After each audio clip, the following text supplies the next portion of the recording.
Hello प्यारे बच्चों, कैसे हैं आप सब। उम्मीद करता हूं कि आप सब बहुत अच्छे होंगे।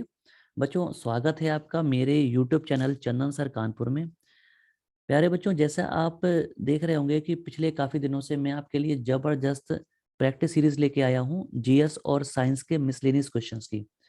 बच्चों, मेरी जो एक क्लास है, एक जो वीडियो लेक्चर है, उसमें आप देख रहे होंगे कि 15 क्वेश्चन है। लेकिन जब मैं इसे एक्सप्लेन करता हूं तो डिटेल एक्सप्लेनेशन में मैं आपको हर क्वेश्चन के पीछे की जो स्टोरी है, उससे रिलेटेड जो क्वेश्चंस हैं वो मैं आपको बताता हूं। तो इस तरह से एक वीडियो क्लास में करीब 80 से 100 क्वेश्चन आपके कवर हो जाते हैं। बच्चों, अगर आपने मेरी ये क्लास 1 से 2 महीने भी पढ़ ली तो आपके हजारों क्वेश्चन तैयार हो जाएंगे। और जितने भी गवर्नमेंट जॉब के एग्जाम हैं उनमें आपको बहुत अच्छा स्कोर करने में हेल्प मिलेगी। तो बच्चों, मेरी सभी क्लासेस को बड़े ध्यान से देखें और आपको जो भी क्वेश्चंस नहीं आ रहे हैं उनको आप नोट करिएगा, अपने अच्छे से नोट्स बनाएं और उनको आप बाद में बैठ के आराम से पढ़ सकते हैं। ठीक है बच्चे? तो आज की हम अपनी क्लास शुरू करते हैं। आज की क्लास का हमारा जो पहला क्वेश्चन है वो देखते हैं क्या है। पहला क्वेश्चन है कि निम्न में से कौन सा प्रमुख काजू उत्पादक राज्य है। तो देखो बच्चे, यहाँ पूछा गया कि काजू उत्पादक राज्य, ठीक है, प्रमुख यानी कि सबसे ज्यादा देश में काजू कहाँ पे होते हैं, किस राज्य में। तो हमारे पास ऑप्शन है गोवा, महाराष्ट्र, केरल और कर्नाटक। तो देखो बच्चों, मैं आपको बता दूं कि इन सभी राज्यों में कौन सी फसलें सबसे ज्यादा होती हैं। तो ये गोवा एक ऐसा राज्य है जहां पर कोई भी फसल सबसे ज्यादा नहीं होती है। और इसका कारण ये है कि गोवा देश का क्षेत्रफल के हिसाब से सबसे छोटा राज्य है। ठीक है। और इसके अलावा इसकी ज्यादातर जो क्षेत्रफल है, आबादी है, वो कैसी है, शहरी है। ठीक है। तो ग्रामीण क्षेत्र यहाँ पे बहुत कम है, जिसकी वजह से फसलों का उत्पादन पूरे देश में अगर कंपेयर करेंगे तो बहुत ज्यादा नहीं होता है। ठीक है बच्चे। अच्छा, अब हमारे पास आता है महाराष्ट्र। तो महाराष्ट्र में क्या क्या ज्यादा होता है। तो देखिए, यहाँ पे अरहर ज्यादा होती है। ठीक है, अरहर की जो दाल होती है। इसके अलावा यहाँ पे आम भी काफी ज्यादा होते हैं। ठीक है। यहाँ पे प्याज सबसे ज्यादा होता है देश में। ठीक है। इसके अलावा यहाँ पर जो खट्टे, ठीक है, वह रसदार फल होते हैं। ठीक है। खट्टे व रसदार फल। ठीक है। अब ये खट्टे और रसदार फल कौन से हैं। तो जैसे नींबू, संतरा, मौसमी, नारंगी, इस तरह के जो फल होते हैं वो यहाँ पे ज्यादा होते हैं। ठीक है बच्चे। अब आते हैं हम केरल पे। केरल में देखो सबसे ज्यादा क्या होता है। यहाँ पर आपको सबसे ज्यादा क्या मिल जाएगा, काजू। काजू यहाँ पे काफी ज्यादा होते हैं। ठीक है। इसके अलावा यहाँ पे इलायची ज्यादा होती है। ठीक है। इसके अलावा यहाँ पे जो गरम मसाले होते हैं, ठीक है, गरम मसाले जो सब्जियों में हम यूज करते हैं वो ज्यादा होते हैं। कर्नाटक की बात करेंगे तो यहाँ पे कॉफी काफी ज्यादा होती है, या देश में सबसे ज्यादा यहीं पे होती है। और कॉफी के अलावा यहाँ पे सूरजमुखी। ठीक है। सूरजमुखी जो है, इसको हम इंग्लिश में क्या बोलते हैं, सनफ्लावर। ठीक है, इसका तेल निकाला जाता है। तो ये फसलें इन राज्यों में सबसे ज्यादा होती हैं। तो हमारे क्वेश्चन में काजू पूछा गया था, तो काजू देश में सबसे ज्यादा कहाँ पे होता है, वो होता है केरल में। तो आंसर हो जाएगा ऑप्शन सी, केरल। ठीक है बच्चे, आगे बढ़ते हैं। अगला क्वेश्चन है, इनमें से कौन दक्षिण भारत की सबसे ऊंची चोटी है। देखो, दक्षिण भारत की पूछी गई है और सबसे ऊंची भी पूछी गई है। ठीक है। तो यहाँ पे जो चार दी है, सबसे पहले इनके बारे में आपको डिटेल दे दूं। देखिए, अनाईमुदी जो है ये कहाँ पे है, तो ये केरल में है। ठीक है। केरल का एक जिला है जिसे कहते हैं इडुक्की। ठीक है। इस जिले का क्या नाम है, इडुक्की। ठीक है बच्चे। अच्छा, अगला है दोदा बेटा। तो दोदा बेटा जो है ये कहाँ पे, तो ये नीलगिरी की पहाड़ियों में है। नीलगिरी, नीलगिरी की पहाड़ियां हैं और ये मुख्य रूप से कहाँ पे है, तमिलनाडु में। ठीक है। अच्छा, महेंद्रगिरी कहाँ पे है, तो ये है ओडिशा में, जिसको हम क्या बोलते हैं, उड़ीसा। ठीक है, ओडिशा में है। अच्छा, और इसके अलावा ये है धूपगढ़। धूपगढ़ की जो चोटी है कहाँ पे है, तो ये है सतपुड़ा में। ठीक है, सतपुड़ा। तो देखो बच्चों, यहाँ पे थोड़ा समझते हैं। सबसे पहले एक एक करके मैं डिस्कस करता हूँ। अनाईमुदी जो चोटी है सबसे ऊंची चोटी है कहाँ की, केरल की, और ये केरल के इडुक्की जिले में आती है। ठीक है। दोदा बेट्टा जो है ये नीलगिरी की पहाड़ियों में। नीलगिरी की जो पहाड़ियां हैं ये कर्नाटक, केरल और तमिलनाडु के बॉर्डर पर पड़ती हैं, जिनका मुख्य भाग तमिलनाडु में है। ठीक है। तो नीलगिरी की पहाड़ियां हम कह सकते हैं मुख्य रूप से तमिलनाडु में है, और इन्हीं नीलगिरी की पहाड़ियों की सबसे ऊंची चोटी कौन सी है, दोदा बेटा। ठीक है। और इसके बाद महेंद्रगिरी की जो पहाड़ियां हैं, ये सबसे ऊंची चोटी कहाँ की है? ओडिशा की है। और धूपगढ़ की जो चोटी है, ये सबसे ऊंची कहाँ की है? सतपुड़ा की पहाड़ियों की है। और सतपुड़ा की पहाड़ियां कहाँ पे हैं? एमपी में है। ठीक है। अब हमारे क्वेश्चन में पूछा गया था कि दक्षिण भारत की सबसे ऊंची चोटी। तो दक्षिण भारत की जो सबसे ऊंची चोटी है वो है अनाईमुदी, और ये कहाँ पे होगी? केरल में। तो हमारे इस क्वेश्चन का आंसर क्या हो जाएगा? Option A Anaimudi. ठीक है बच्चे, आगे बढ़े। ठीक है, अगला क्वेश्चन है क्वेश्चन नंबर 3। पूछा गया कि भारत में अधिकांश प्राकृतिक गैस का उत्पादन किया जाता है कहाँ पर? ठीक है, तो प्राकृतिक गैस पूछा गया कि सबसे ज्यादा प्राकृतिक गैस कहाँ से उत्पादित की जाती है हमारे देश में। तो ऑप्शंस में लिखा है आंध्र प्रदेश के तट से, गुजरात के तट से, बॉम्बे हाई से, और तमिलनाडु तट से। तो देखो बच्चों, ध्यान देंगे कि सबसे पहले तो हमारे देश में अगर हम प्राकृतिक गैस की बात करेंगे और कच्चे तेल की बात करेंगे तो बहुत ज्यादा नहीं होता है। ठीक है, लेकिन जितना भी होता है उसमें जो सबसे ज्यादा है वो कहाँ से होता है? तो वो यहाँ पर होता है बॉम्बे हाई से। ठीक है, बॉम्बे हाई एग्जैक्टली कहाँ पे है? तो ये जो मुंबई हमारे देश का शहर है, मुंबई से 165 किलोमीटर, मुंबई से 165 किलोमीटर, और ये कहाँ पे है? अरब सागर में। ठीक है, अरब सागर, यानी कि जिसको हम अरेबियन सी बोलते हैं। ठीक है, तो अरब सागर में मुंबई से 165 किलोमीटर दूर ऑयल फील्ड है, जिसको हम बॉम्बे हाई के नाम से जानते हैं। ठीक है, तो इसकी खोज की गई थी, और यहाँ से ही प्राकृतिक गैस सबसे ज्यादा हमें मिलती है। ठीक है बच्चे, तो हमारे इस क्वेश्चन का जो आंसर है वो क्या हो जाएगा? Option C, Bombay High. आगे बढ़ते हैं, क्वेश्चन नंबर 4। और यहाँ पर पूछा गया कि भगत सिंह ने सेंट्रल असेंबली में बम किसके साथ फेंका था? तो देखो बच्चों, यहाँ पे ऑप्शंस दिए हैं चंद्रशेखर आजाद, सुखदेव, बटुकेश्वर दत्त और राजगुरु। ठीक है, आप जानते हैं कि सबसे पहले तो 23 मार्च 1931, ठीक है, को हमारे महान क्रांतिकारी भगत सिंह जी को फांसी दी गई थी। और भगत सिंह जी को जो फांसी दी गई थी, वो उनके साथ दो व्यक्ति और थे, दो क्रांतिकारी और थे, इनका नाम था राजगुरु और सुखदेव। ठीक है, तो इन तीन लोगों को फांसी दी गई थी। लेकिन जो क्वेश्चन में पूछा गया है कि भगत सिंह ने सेंट्रल असेंबली में बम फेंका था, वो किसके साथ? तो भगत सिंह के साथ जो क्रांतिकारी थे उनका नाम है बटुकेश्वर दत्त। ठीक है, तो इस हिसाब से हमारा जो क्वेश्चन है इसका करेक्ट आंसर क्या हो जाएगा? Option C, Batukeshwar Dutt. अब बम फेंकने का कारण क्या था? तो मैं आपको बता दूं, देखिए, बम जो बनाया बनाया गया था, स्पेशल बम था। ठीक है, जिसमें इस तरह से बनाया गया था कि किसी को हानि ना पहुंचे, किसी को नुकसान ना हो, कोई इसमें घायल ना हो। ठीक है, और सिर्फ धमाका करना चाहते थे, एक आवाज करना चाहते थे, क्योंकि जो पर्पस था, भारतीय जो थे, जो भारतीय क्रांतिकारी थे, भारतीय नेता थे, वो अंग्रेजों से लंबे समय से मांग करते आए थे, आजादी की मांग भी करते आए थे। लेकिन जो अंग्रेज सरकार थी वो अंधी बहरी होकर बैठी थी, हमारी बातें नहीं सुन रही थी। तो अंग्रेजों को, अब अंग्रेजों तक अपनी बात पहुंचाने के लिए, ठीक है, भगत सिंह जी ने बम फेंका था, ताकि अंधी और बहरी सरकार को हम अपनी बात समझा सकें, सुना सकें। ठीक है, तो इस पर्पज के साथ, और जब बम फेंका तो उसके बाद भगत सिंह जी ने और बटुकेश्वर दत्त जी ने खुद से अपनी गिरफ्तारी दे दी थी। उनका पर्पस किसी को जान से मारना नहीं था। ठीक है बच्चे, तो क्वेश्चन का जो आंसर है वो क्या हो जाएगा? Option C, Batukeshwar Dutt. आगे बढ़ते हैं अगले क्वेश्चन की ओर। क्वेश्चन नंबर 5 है कि फ्रांस तथा स्पेन के बीच सीमा बनाने वाला पर्वत है। तो देखो, फ्रांस और स्पेन की बात हो रही है, दोनों ही जो देश हैं ये कहाँ के हैं? यूरोप के हैं। ठीक है, यूरोप जो हमारा कॉन्टिनेंट है, महाद्वीप है, वहां के हैं। फ्रांस की जो राजधानी है वो क्या है? पेरिस है। ठीक है, दुनिया के सबसे फैशनेबल शहरों में से एक है पेरिस। और स्पेन की जो राजधानी है वो क्या है? तो ये है मैड्रिड। ठीक है बच्चे, क्या है? मैड्रिड। ठीक है, तो ये तो दोनों की राजधानी हो गई। अब इन दोनों के बीच एक पर्वत है, ठीक है, एक पहाड़ है, जो दोनों के बीच क्या बनाता है? बॉर्डर बनाता है। तो ऑप्शंस दिए गए हैं अपेनाइंस, आल्प्स, जूरा और पेरिनीज। तो इनमें से कौन सा है? तो मैं आपको बता दूं, फ्रांस और स्पेन के बीच जो पर्वत बॉर्डर बनाता है उसका नाम है पेरिनीज। तो ऑप्शन डी हमारा करेक्ट हो जाएगा, पेरिनीज। ठीक है बच्चे, आगे बढ़ते हैं।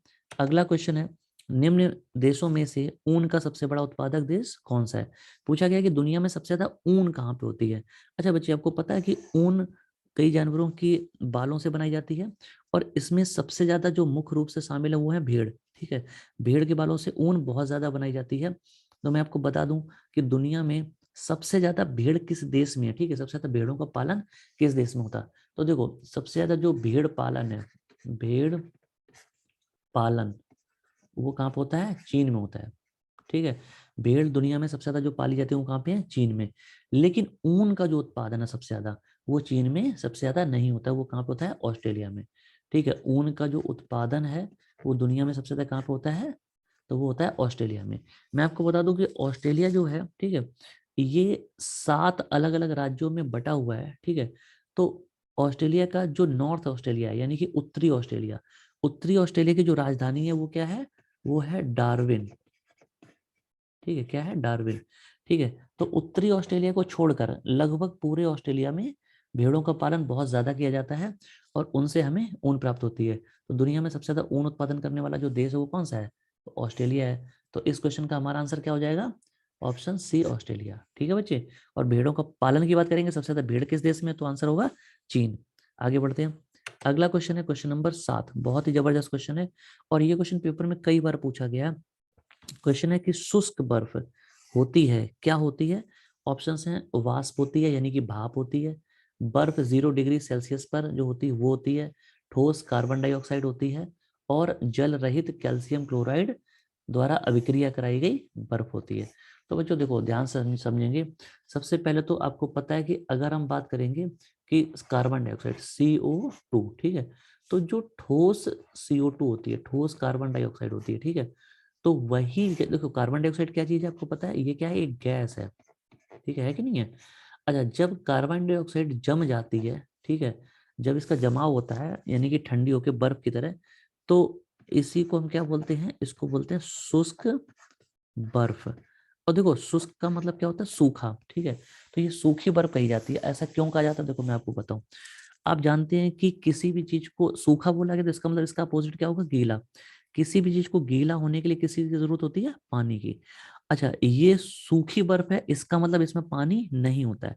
अब आप सोचेंगे कि बर्फ है पानी नहीं है, ऐसा कैसे हो सकता है। तो मैं आपको बता दूं, देखिए होता क्या है, CO2 जब डायरेक्ट किस में कन्वर्ट हो जाती है, बर्फ में, तो उसको हम शुष्क बर्फ कहते हैं। ठीक है, या ठोस कार्बन डाइऑक्साइड। अच्छा, जब आमतौर पे कोई भी बर्फ जब पिघलती है तो आप जानते हैं कि वो पानी में कन्वर्ट हो जाती है यानी कि लिक्विड में। लेकिन जब CO2 से बनी हुई जो बर्फ होती है, शुष्क बर्फ, बर्फ जब वो गलती है, ठीक है, पिघलती है, तो वो पानी में कन्वर्ट नहीं होती है, बल्कि डायरेक्ट गैस बन के उड़ जाती है हवा में। ठीक है बच्चे, तो इसीलिए इसको शुष्क बर्फ या सूखी बर्फ कहा जाता है। अच्छा, ये आम जो बर्फ होती है उससे ज्यादा ठंडी होती है। जिन इलाकों में रेफ्रिजरेटर नहीं होता है वहां पर ठंडक के लिए इसे इस्तेमाल किया जाता है। तो ये कंपैरेटिवली ज्यादा ठंडी होती है। ठीक है बच्चे, और ध्यान रखना इसको शुष्क बर्फ इसीलिए कहा गया है क्योंकि ये जब पिघलती है तो ये लिक्विड में यानी कि पानी में कन्वर्ट ना होकर सीधा गैस की अवस्था में कन्वर्ट हो जाती है। ठीक है बच्चे, तो हमारे इस क्वेश्चन का करेक्ट आंसर क्या होगा, ऑप्शन सी, ठोस कार्बन डाइऑक्साइड। आगे बढ़ते हैं। अगला क्वेश्चन है क्वेश्चन नंबर 8। लिखा है खाद्य पदार्थों के परिरक्षण के लिए प्रयोग में लाया जाने वाला रसायन है। देखो परिरक्षण क्या होता है, खाद्य पदार्थ का मतलब खाने पीने का आइटम, ठीक है, और परिरक्षण का मतलब क्या होता है, उनका बचाव, बचाना। ठीक है, तो ऑप्शंस दिए हैं, sodium chloride, caustic soda, sodium benzoate और गंधक का अम्ल। तो क्वेश्चन में ये कहा गया है कि खाद्य पदार्थों को बचाने के लिए, खराब होने से बचाने के लिए किस रसायन का, किस केमिकल का यूज किया जाता है। ठीक है, देखिए बच्चे खाद्य पदार्थों का यहाँ पे क्या मतलब है, जैसे अगर हम बात करेंगे तो अचार, ठीक है, मुरब्बा, ठीक है, जैम, जेली, ठीक है, इस तरह की जो चीजें होती हैं, तो आप जानते हैं कि ये सब कई बार मार्केट में आप जाएंगे तो डिब्बे में बंद आते हैं। ठीक है, लेकिन लंबे समय तक रखे रहते हैं और खराब नहीं होते। अगर आमतौर पे आप कोई भी खाने पीने की चीज किसी डिब्बे में बंद कर देते हैं तो वो 2 4 5 दिन में ही खराब हो जाती है। लेकिन ये कई महीनों तक रखे रहते हैं और इनकी वैलिडिटी आप देखते हैं कभी कभी 1 साल, 2 साल, 3 साल तक भी होती है। ठीक है, तो इतनी लंबे टाइम तक ये टिके रहते हैं, तो इसका कारण क्या है, तो इसमें इनमें से, इन चारों में से एक जो केमिकल है वो मिलाया जाता है जिसकी वजह से खराब नहीं होते हैं। तो उस केमिकल का नाम क्या है, तो उसका नाम है सोडियम बेंजोएट। ठीक है, तो ऑप्शन सी हमारा सही हो जाएगा। सोडियम बेंजोएट की वजह से जो खाद्य पदार्थ हैं जल्दी खराब नहीं होते हैं। ठीक है बच्चे, आगे बढ़ते हैं। अगला क्वेश्चन है क्वेश्चन नंबर 9। प्रकाश वर्ष किसका मात्रक है, ठीक है, या किसकी इकाई है। तो प्रकाश वर्ष बोला गया, इसको इंग्लिश में क्या बोलते हैं, लाइट ईयर। ठीक है, लाइट ईयर जो है वो किसकी इकाई है, तो देखिए यहाँ पे लिखा है प्रकाश तीव्रता, समय, दूरी और प्रकाश का वेग। ठीक है, तो आपको मैं बता दूं कि प्रकाश वर्ष जो है ये किसका मात्रक है, तो ये दूरी का मात्रक है, दूरी मतलब डिस्टेंस, ठीक है। और एक प्रकाश वर्ष बराबर एक लाइट ईयर, ठीक है।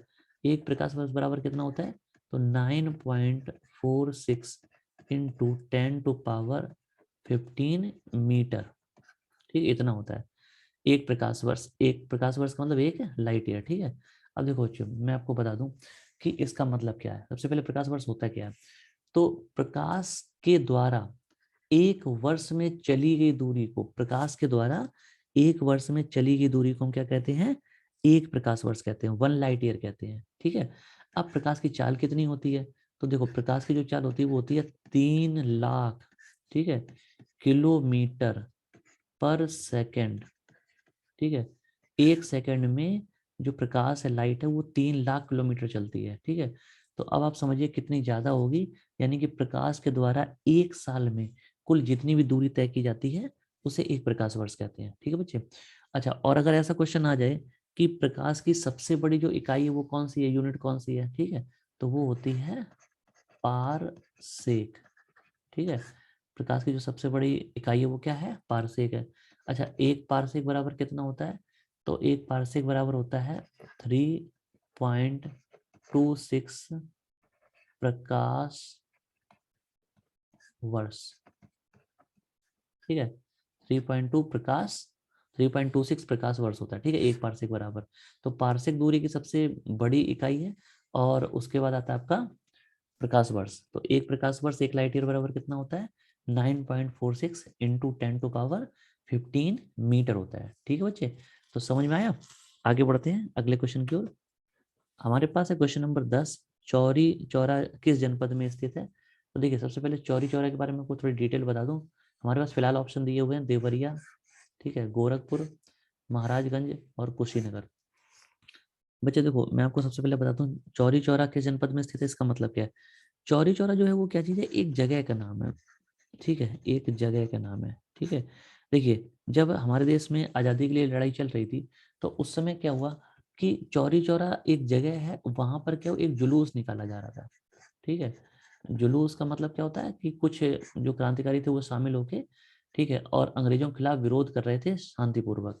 अच्छा, इस जुलूस का जो नेतृत्व कर रहे थे जो व्यक्ति थे, उनका नाम था भगवान भगवान अहीर, ठीक है। चौरी चौरा में जो जुलूस निकाला जा रहा था, उस जुलूस का जो नेतृत्व कर रहे थे उनका नाम था भगवान अय्यर। और ये थे कौन, तो ये रिटायर्ड फौजी थे, जी हाँ, सेना से रिटायर होके आए थे और ये रिटायर्ड फौजी थे। तो भगवान अय्यर नाम के जो व्यक्ति थे, वो चौरी चौरा में एक जुलूस का आंदोलन का नेतृत्व कर रहे थे, ठीक है। जब ये नेतृत्व कर रहे थे तो उसी समय क्या हुआ कि जो पुलिस वाले थे, अंग्रेज थे, उन्होंने इस जुलूस पर लाठीचार्ज कर दिया था। जब लाठीचार्ज किया तो इसमें कई सारे जो भारतीय क्रांतिकारी थे वो घायल हुए, कुछ मर भी गए, जिसकी वजह से लोगों में बहुत ज्यादा गुस्सा आ गया। इस गुस्से की वजह से लोगों ने क्या किया कि जो पुलिस वाले जिस थाने के थे उस थाने को जला दिया था, जिसकी वजह से 22 जो पुलिस वाले थे वो जलकर उसमें मर गए। और इस घटना से क्षुब्ध होकर गांधी जी ने अंग्रेजों के खिलाफ जो असहयोग आंदोलन शुरू किया था वो स्थगित कर दिया था, ठीक है बच्चे। तो अब हमारे पे कोई क्वेश्चन जो पूछा गया हुआ है चौरी चौरा किस जनपद में है, तो इसका जो करेक्ट आंसर वो क्या होगा, गोरखपुर, यानी कि ऑप्शन बी, ठीक है बच्चे। आगे बढ़े, अगला क्वेश्चन है अगला क्वेश्चन है क्वेश्चन नंबर 11, ठीक है बच्चे। मैं आपको बता दूं, अगर आपको मेरे ये क्वेश्चन बहुत अच्छे लग रहे हैं, जबरदस्त लग रहे हैं, तो आपसे बस इतना कहना चाहूंगा कि आप मेरे चैनल को ज्यादा से ज्यादा शेयर करें, और अपने जानने वालों को, अपने दोस्तों को बोलें ज्यादा से ज्यादा सब्सक्राइब करने के लिए, ठीक है बच्चे। ठीक है, आगे बढ़ते हैं। अगला है क्वेश्चन नंबर 11, प्रथम अखिल भारतीय समाजवादी युवा कांग्रेस का सभापति कौन था, ठीक है। सभापति का मतलब होता है अध्यक्ष। तो ये एक पार्टी बनाई गई थी और उस पार्टी का अध्यक्ष कौन था, तो ऑप्शन है सुभाष चंद्र बोस, आचार्य नरेंद्र देव, जवाहरलाल नेहरू, जेबी कृपलानी। तो इन चारों में से जो करेक्ट आंसर है वो है जवाहरलाल नेहरू। जवाहरलाल नेहरू के पिता का नाम था मोतीलाल नेहरू, और ये इलाहाबाद के रहने वाले थे, ठीक है। इलाहाबाद में इनकी हवेली थी और ये उस जमाने के बहुत बड़े रईस भी थे, ठीक है। तो जवाहरलाल नेहरू का काफी ज्यादा योगदान रहा है हमारे देश की आजादी में। और जब देश हमारा आजाद हुआ तो देश के पहले जो प्रधानमंत्री थे वो यही थे, ठीक है बच्चे। आगे बढ़ते हैं। अगला क्वेश्चन है क्वेश्चन नंबर 12। इसमें दिया है भारतीय राष्ट्रीय कांग्रेस ने अपने किस अधिवेशन में भारत सरकार अधिनियम 1935 को अस्वीकार किया था। तो देखो बच्चों ध्यान दें, 1935 का एक अधिनियम आया था, एक्ट आया था, आपने पढ़ा होगा। और अधिवेशन का मतलब होता है मीटिंग। तो कांग्रेस की वो कौन सी मीटिंग थी जिसमें 1935 के अधिनियम को अस्वीकार कर दिया गया था, मना कर दिया गया था? ठीक है, तो ऑप्शन है रामगढ़ अधिवेशन 1940, लखनऊ अधिवेशन 1936, फैजपुर अधिवेशन। और फैजपुर जो है ये कहाँ पे, पंजाब में, ठीक है। और इनमें से कोई नहीं। तो बच्चे मैं आपको बता दूं कि इस एक्ट को, 1935 के एक्ट को जो अस्वीकार किया गया था, रिजेक्ट किया गया था, वो किया गया था लखनऊ अधिवेशन 1936 में। ठीक है, तो हमारे इस क्वेश्चन का आंसर क्या हो जाएगा? ऑप्शन बी हो जाएगा बच्चे। ठीक है, आगे बढ़ते हैं। अगला क्वेश्चन है, मत देने का अधिकार और निर्वाचित होने का अधिकार भारत में कैसा अधिकार है? ठीक है, तो देखिए यहाँ पे ऑप्शंस दिए हैं, मौलिक अधिकार है, संवैधानिक अधिकार है, प्राकृतिक अधिकार है और वैधानिक अधिकार है। ठीक है, तो देखो वोट देने का, मत देने का अधिकार और निर्वाचित होने का अधिकार जो है, ये हमारे देश में कैसा है? संवैधानिक अधिकार है। ठीक है, यानी कि हमारे संविधान में ये चीजें दी गई हैं, हमारे संविधान ने हमें अधिकार दिया है कि हम वोट जिसको चाहे उसको दे सकते हैं और उसको निर्वाचित कर सकते हैं, हम चुनाव में खुद भी खड़े हो सकते हैं। ठीक है, ये सारी चीजें दी गई हैं। तो इस क्वेश्चन का जो करेक्ट आंसर वो क्या हो जाएगा? संवैधानिक अधिकार, यानी कि ऑप्शन बी। ठीक है जी, आगे बढ़ते हैं बच्चों। अगला क्वेश्चन है, क्वेश्चन नंबर 14 है। लिखा है भारत में पर्यावरण संरक्षण अधिनियम पारित हुआ कब? ठीक है, तो देखो पर्यावरण संरक्षण अधिनियम एक एक्ट है, एक कानून है, जिसमें पर्यावरण को संरक्षित करने का, बचाने के उपाय के बारे में बताया गया है। ठीक है, अच्छा, इस अधिनियम के तहत हो क्या रहा है आपको पता है कि हमारे देश में जो जंगल है, बल्कि हमारे देश में पूरी दुनिया में ये हालत है कि जो जंगल है धीरे धीरे खत्म होते जा रहे हैं, आबादी बढ़ती जा रही है। अगर जंगल खत्म हो जाएंगे तो हमारे लिए समस्याएं बहुत ज्यादा बढ़ जाएंगी। हमें एक ऐसा टाइम आएगा जब ऑक्सीजन लेना भी मुश्किल हो जाएगा। ठीक है बच्चे, तो आपको बता दूं कि पर्यावरण संरक्षण की अगर हम बात करते हैं तो यहाँ पे पेड़ों को बचाना, नए पेड़ों को लगाना, ये मुहिम जो है कहीं ना कहीं सरकार की तरफ से छेड़ी गई है। और एक अच्छे पर्यावरण संतुलन के लिए आपको बता दूं कि 1/3 भाग, जितनी भी जमीन है उसका 1/3 क्या चाहिए? जंगल चाहिए। या फिर हम कह सकते हैं टोटल जो जमीन है उसका 33.33% जो है वो क्या चाहिए होते हैं? जंगल चाहिए होते हैं। ठीक है, जो कि हमारे देश में नहीं है। हमारे देश में जंगल जो है जितने चाहिए उतना नहीं है, कम है। तो पर्यावरण संतुलन के लिए 33.33% जंगल चाहिए है। ठीक है, और अगर हम इस एक्ट की बात करेंगे तो ये एक्ट कब आया था? तो हमारे पास जो ऑप्शन दिए उसमें करेक्ट आंसर होगा ऑप्शन बी। 1986 में भारत सरकार ने ये अधिनियम पारित किया था, पर्यावरण संरक्षण अधिनियम, जो कि पर्यावरण को बचाने से संबंधित था। ठीक है बच्चे, आगे बढ़ते हैं। आखिरी क्वेश्चन है आज का, क्वेश्चन नंबर 15 है, भारत में गरीबी अनुमानों का आधार क्या है? ठीक है, तो इसका मतलब है कि भारत में जो गरीबी निकाली जाती है, कि कौन सा व्यक्ति गरीब है, कौन सा अमीर है, या फिर पूरे देश की स्थिति क्या है। ठीक है, तो वो कैसे निकाली जाती है, किस आधार पर निकाली जाती है? तो ऑप्शंस दिए हैं, प्रति व्यक्ति आय, ठीक है, क्योंकि कितना बड़ा हमारा देश है। दूसरा है प्रति व्यक्ति व्यय, परिवार का उपभोग व्यय, उपरोक्त में से कोई नहीं। ठीक है, तो बच्चे मैं आपको बता दूं कि भारत में गरीबी का जो अनुमान है वो कैसे लगाया जाता है?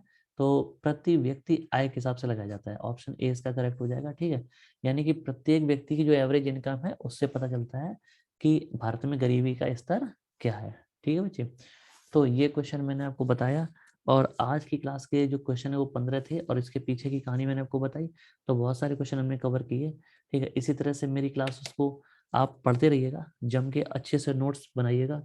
ठीक है, और अगर आपको कोई भी दिक्कत आती है तो आप मुझे कमेंट करके बताएं। ठीक है, या आप मेरे पास ऑफलाइन भी मेरी कोचिंग में आ सकते हैं। ठीक है बच्चे, तो अगर आपको ये वीडियो अच्छा लगा है तो आप इस वीडियो को लाइक करें, शेयर करें, कमेंट करें।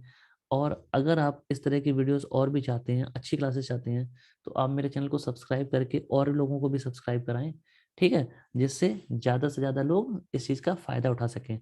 यूट्यूब पर हमारी सारी क्लासेस फ्री हैं, इसके लिए आपसे 1 रुपये भी फीस नहीं ली जाएगी बच्चे। ठीक है, तो मिलते हैं जल्दी ही अगली क्लास के साथ। तब तक आप अच्छे से पढ़िए, मन लगा के पढ़िए। थैंक यू, धन्यवाद, जय हिंद।